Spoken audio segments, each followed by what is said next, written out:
Ryan Reynolds here from Mint Mobile. With the price of just about everything going up, we thought we'd bring our prices down. So to help us, we brought in a reverse auctioneer, which is apparently a thing. Mint Mobile Unlimited Premium Wireless. How to get 30, 30, how to get 30, how to get 20, 20, 20, how to get 20, 20, how to get 15, 15, 15, 15, just $15 a month? Sold! Give it a try at mintmobile.com/switch. Upfront payment of $45 for 3-month plan, equivalent to $15 per month required. New customer offer for first 3 months only. Speed slow after 35 gigabytes if network's busy. Taxes and fees extra. See mintmobile.com. She's made up her mind to live pretty smart. Learn to budget responsibly right from the start. She spends a little less and puts more into savings. Keeps her blood pressure low and credit score raises. She's cutting debt right out of her life. She tracks her cash flow on a spreadsheet at night. Boring money moves make kind of lame songs, but they sound pretty sweet to your wallet. PNC Bank, brilliantly boring since 1865.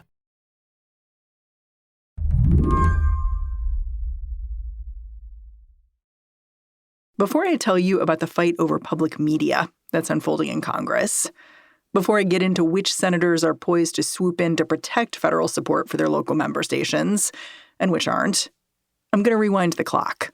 55 years. More, actually. And I'm proud to present Mr. Rogers to you now. All right, Rogers, you got the floor. This is footage from 1969, congressional testimony from Fred Rogers, Mr. Rogers. Richard Nixon had just become president. He was threatening to cut funding for public television in half, even though the whole idea of public media was still new. PBS wasn't even founded yet. Senator John Pastori of Rhode Island, the guy who's leading this hearing, he seems to have no idea who Mr. Rogers even is. How long a program is it? It's a half hour every day. Could we get a copy of this so that we can see it? Maybe not today, but I'd like to see the program.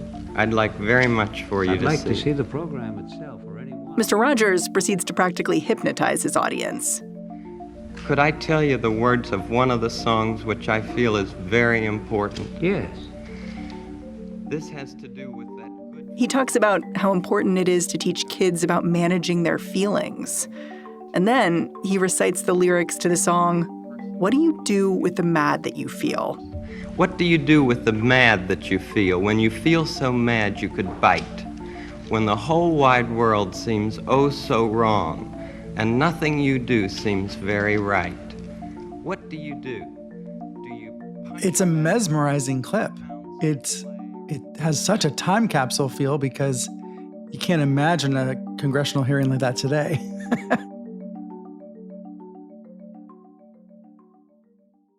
I called up Brian Stelter, the media analyst at CNN, because this footage is so unlike anything we're seeing this year, when once again, conservatives have put public media on the chopping block. That hearing back then, it was a truly good faith discussion. It's what I think we grew up being told congressional hearings were actually about versus the reality of what they are now in a polarized America. Back in 1969, it took just 6 minutes for Mr. Rogers to win his audience over. As soon as he was done reciting those lyrics, his funding seemed to be secured. For a girl can be someday a lady, and a boy can be someday a man. I think it's wonderful. I think it's wonderful. Looks like you just earned the $20 million.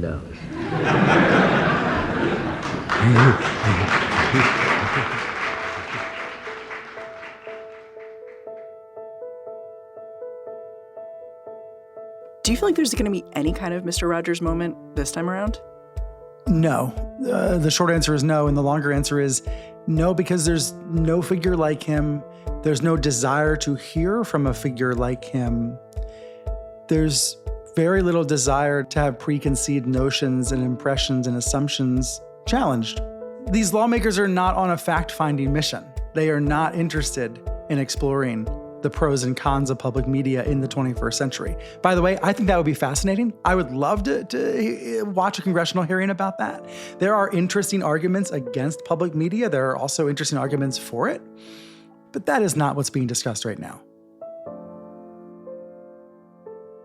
Today on the show, conservatives have been at war with public media since public media began. Why this time, the fight is different. I'm Mary Harris. You're listening to What Next? Stick around.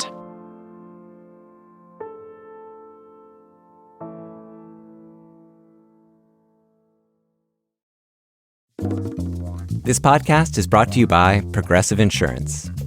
Do you ever find yourself playing the budgeting game, shifting a little money here, a little there, just hoping it all works out? Well, with the Name Your Price tool from Progressive, you can be a better budgeter and potentially lower your insurance bill, too. You tell Progressive what you want to pay for car insurance, and they'll help you find options within your budget. Try it today at Progressive.com.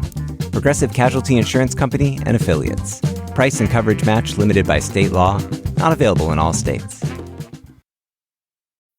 The Red Hot Clearance event is on right now at Burlington, and I'm excited for the markdowns. It's all about savings on top of savings throughout the store. This is when I stock up on styles for my closet, home decor, and much more, because there's up to 70% off other retailers' prices on clearance. I mean, I'm going every day because these prices, too hot to miss. Burlington. Deals, brands, wow. Styles and selections may vary by location. With a Venmo debit card, you can Venmo more than just your friends. You can use your balance in so many ways. You can Venmo everything. Need gas? You can Venmo this. How about snacks? You can Venmo that. Your favorite band's merch? You can Venmo this. Or their next show? You can Venmo that. Visit Venmo.me/debit to learn more. You can Venmo this, or you can Venmo that. You can Venmo this, or you can Venmo that. You can Venmo. The Venmo MasterCard is issued by the Bancorp Bank N.A. pursuant to license by MasterCard International Incorporated. Card may be used everywhere MasterCard is accepted. Venmo purchase restrictions apply. Brian, can you start me off by maybe laying out what the ticking clock is for public media right now? Like, what's at stake and what are the deadlines? Because I actually feel like, we have a real deadline here looming. Yes. There are multiple efforts underway to strip all federal funding from NPR and PBS. And the most imminent deadline is July 18th, because the Trump administration is trying a relatively rare maneuver called a Recision package to take away funding that was already approved for NPR and PBS. Already approved? So the budgets are made? Yes, that's what amazes me about this. The Republican-controlled Congress funded NPR and PBS in that gigantic budget bill that passed last spring. Trump signed that bill into law just a matter of months ago. And now the administration is trying to claw back the money that it appropriated for the next 2 years of public media. This is convoluted, but basically all the money, all the taxpayer money for PBS and NPR, it all goes to something called the Corporation for Public Broadcasting. That is a nonprofit entity that was set up by Congress more than 50 years ago to fund local public radio and TV. So the corporation takes this pot of money, it's a little more than $500 million a year, and then disperses it, shares it with more than 1,500 local radio and TV stations. Most of those are NPR or PBS affiliates. The money is doled out by Congress on a 2-year in advance basis. So PBS and NPR can bank on having funding for a couple of years ahead of time. They can produce programs knowing the money's not going to be yanked away, the rug's not going to be pulled out from under them. But that is exactly what Republicans are trying to do now, trying to pull the rug out, trying to claw back money that's already been budgeted for the next 2 years. Can you just take me back in time and explain how we got a corporation for public broadcasting in the first place? Yeah, it is very hard to imagine this, but back in the 1950s and the 1960s, as television is becoming the dominant medium in the United States, there are only a small number of commercial networks. We know them still today, CBS and ABC and NBC. And there was this growing interest from lawmakers, from producers of television, from journalists to have a non-commercial alternative. Why? To have some form of taxpayer support and thus some form of media that was not entirely dependent on sponsors, on advertisers, on the bottom line. It was clear even in the 1960s that commercial television was great at some things and not so good at others.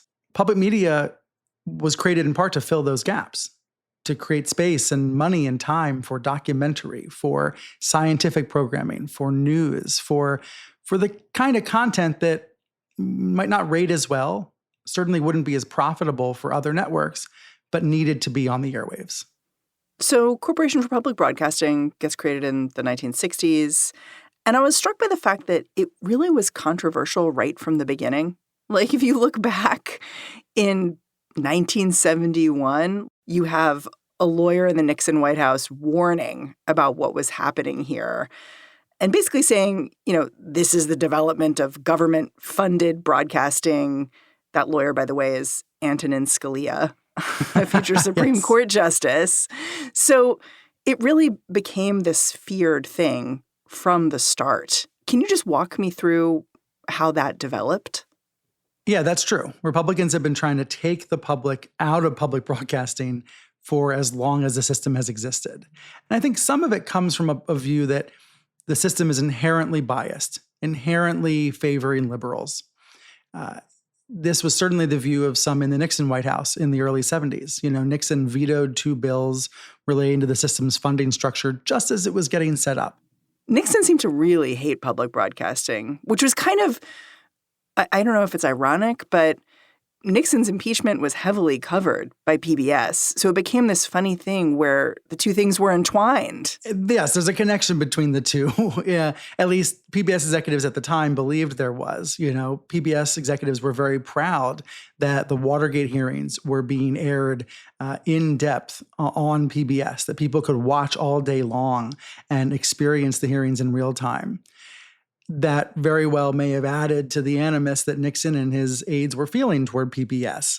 But I think it's telling that in the 70s, Nixon had this rage against public media, but he was not successful in defunding or defanging it.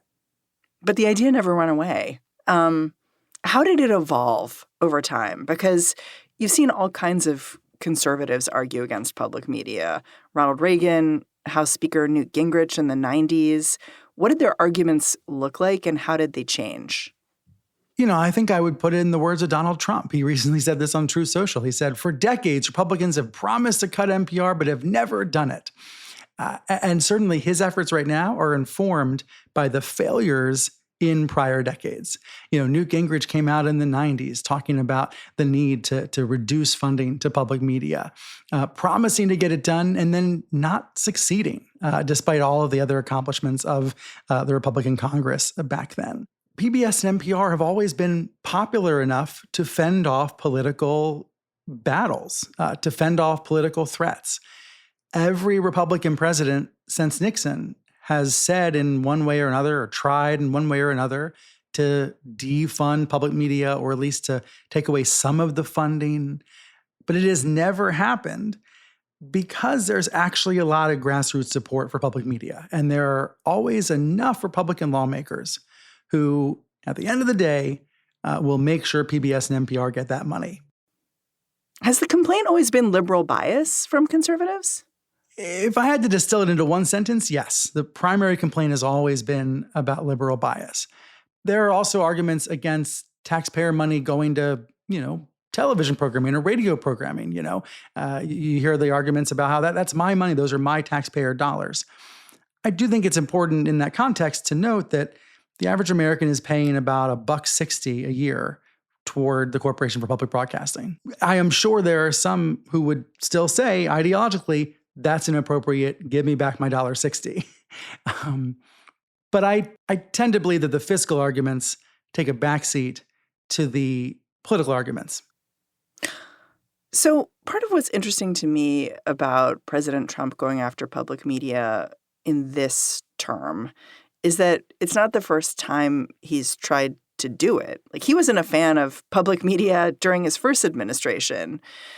What happened when he tried to move forward with cuts back then? Yes, I have this vivid memory of writing a story for CNN.com the first time he tried to defund public media. This was in his very first budget bill, his first year in office in 2017. People wondered for a day or two if this was going to be serious, but then it went away because just as in the Bush years, just as in the Obama years, Congress allocated the money for public media. It was in the final budget bill. And Trump's proposal was just that. It was just a proposal. So in 2018, 2019, Trump kept bringing this up. He kept making the proposal. People like yours truly stopped writing about it because we knew it wasn't going to go anywhere.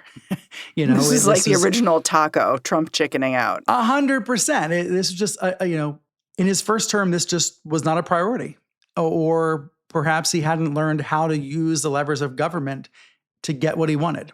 Yeah, I guess that's my question, because it doesn't seem like Donald Trump doesn't have other priorities this time around. It just seems like he's much more effectively able to move forward with a lot more of his priorities this time. I can't tell if he's worn down Congress or if it's something else. I think it's the story we're covering over and over again in different forms. Trump learning how to use power. Trump realizing that there are others who are not going to stop him in some cases.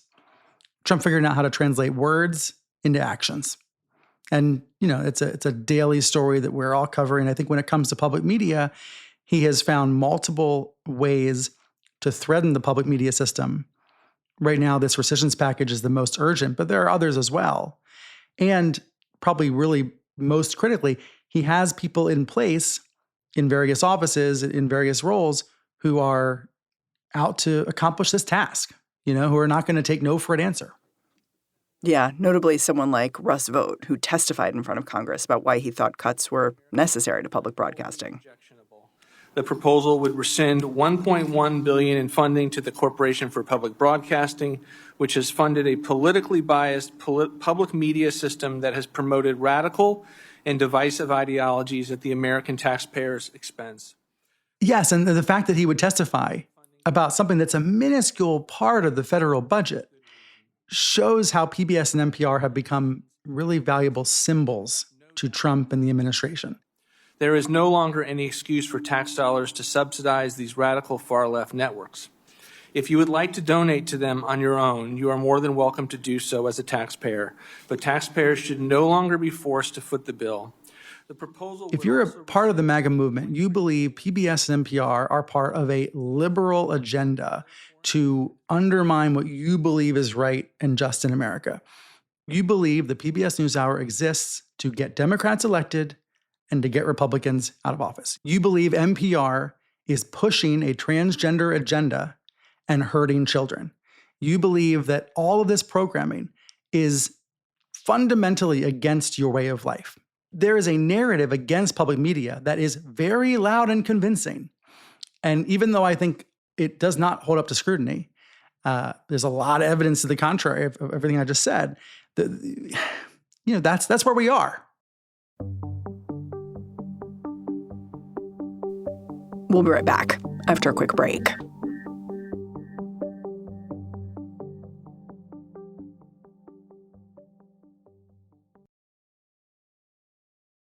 The spirit of innovation is deeply ingrained in America, and Google is helping Americans innovate in ways both big and small. Central Texas Regional Mobility Authority is using Google AI to create smarter tolling systems and improve traffic flow for Texans. This is a new era of American innovation. Find out more at g.co/American innovation. Put us in a box. Go ahead. That just gives us something to break out of. Because the next generation 2025 GMC Terrain Elevation is raising the standard of what comes standard. As far as expectations go, why meet them when you can shatter them? What we choose to challenge, we challenge completely. We are professional grade. Visit GMC.com to learn more. What seems new to me this time around for President Trump is the fact that he's proposing this rescission package, this clawing back of funding. How often has rescission happened before? It seems like a pretty unique threat. Rescission is definitely a rare maneuver, a rare mechanism, because it's an example of the executive branch asking the legislative branch to rescind money that it's already appropriated. Huh. I mean, it's interesting because this is going through rescission, it can circumvent the filibuster, doesn't need to deal with that. And so it relies on just Republicans passing this thing. Yes. And just a couple weeks ago, the bill got through Congress. Was that easy for House Speaker Mike Johnson?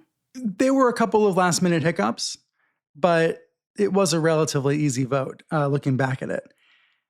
As soon as this rescissions package was sent up to Capitol Hill, the House basically promised to vote on it right away.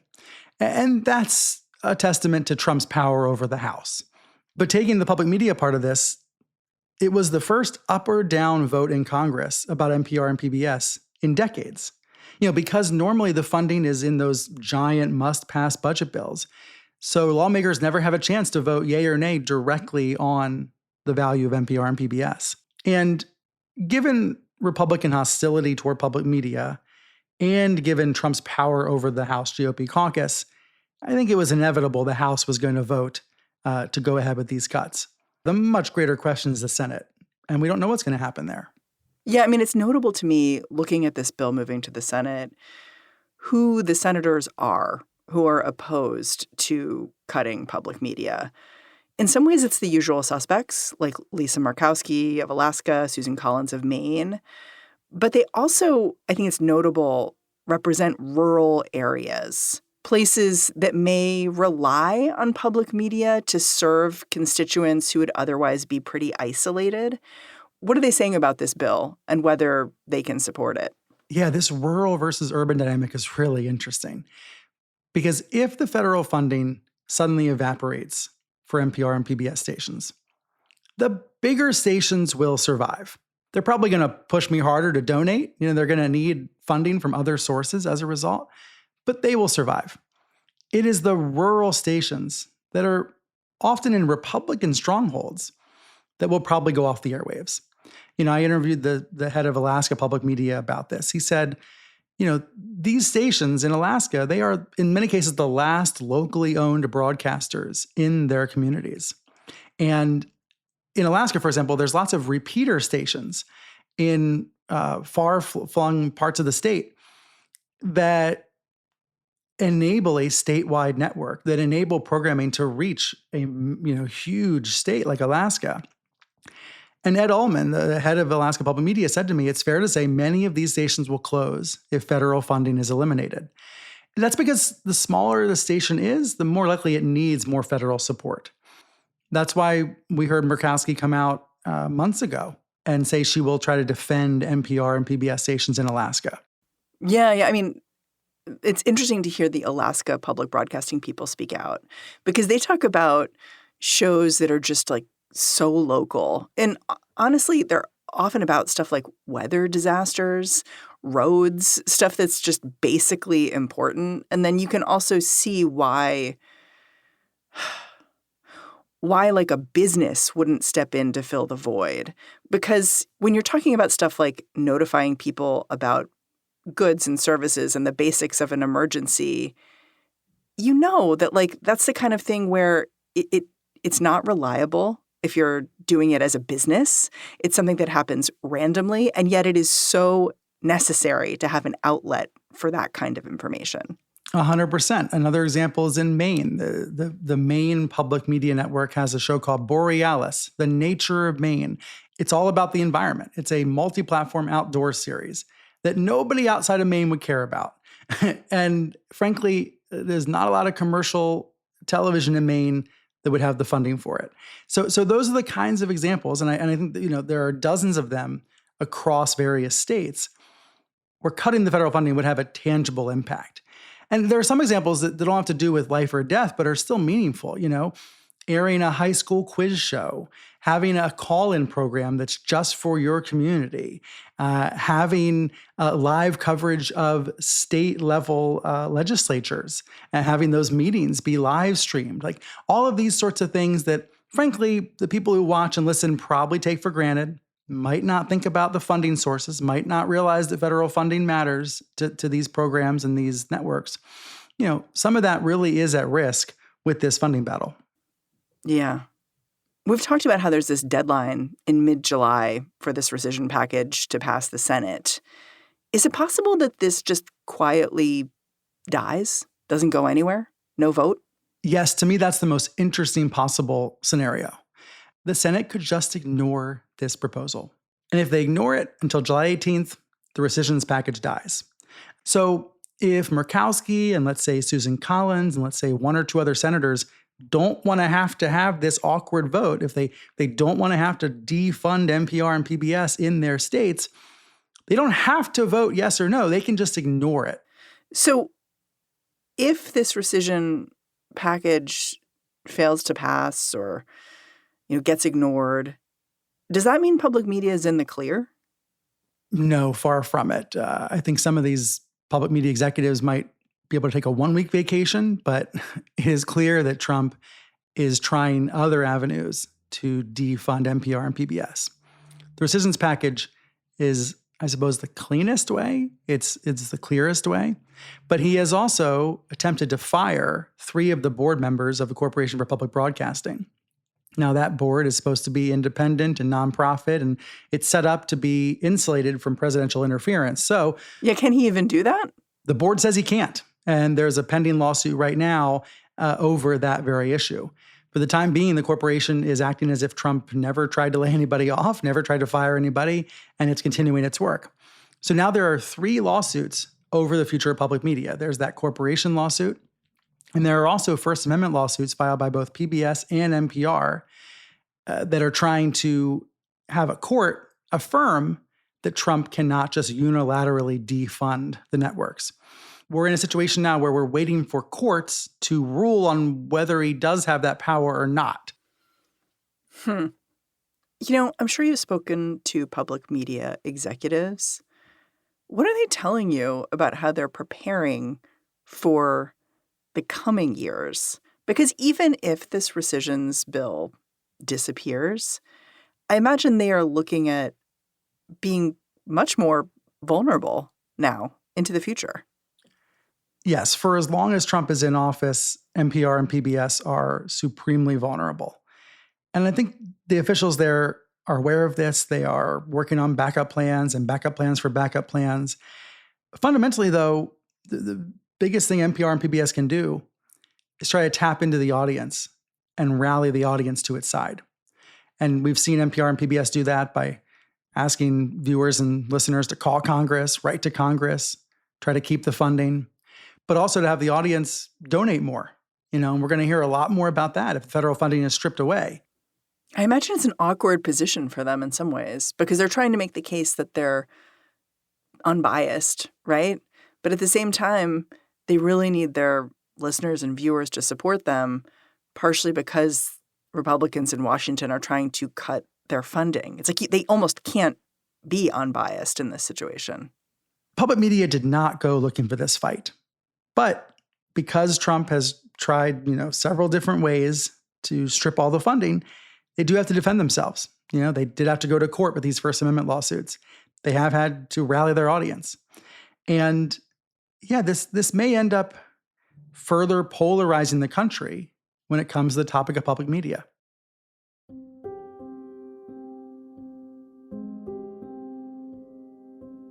Trump is not trying to, reduce federal funding for public media by 10% or 20%. He's trying to eliminate it. He's trying to turn off the lights at NPR and PBS. He doesn't want them to exist. And that's part of a much broader push that we're seeing against the American news media. Trump wants people to trust Trump. He doesn't want other sources of information. He doesn't want people watching 60 Minutes. He doesn't want people trusting ABC or the New York Times. If he could, he would sue them, and he's already sued some of them. So this push against public media, it's part of a broader attempt to strip away independent arbiters of what is true and real and reliable. And it, up until 2025, maybe you could avoid that reality. Maybe you could look the other way. Maybe you could be complacent about it. But it's here now. There's no denying it.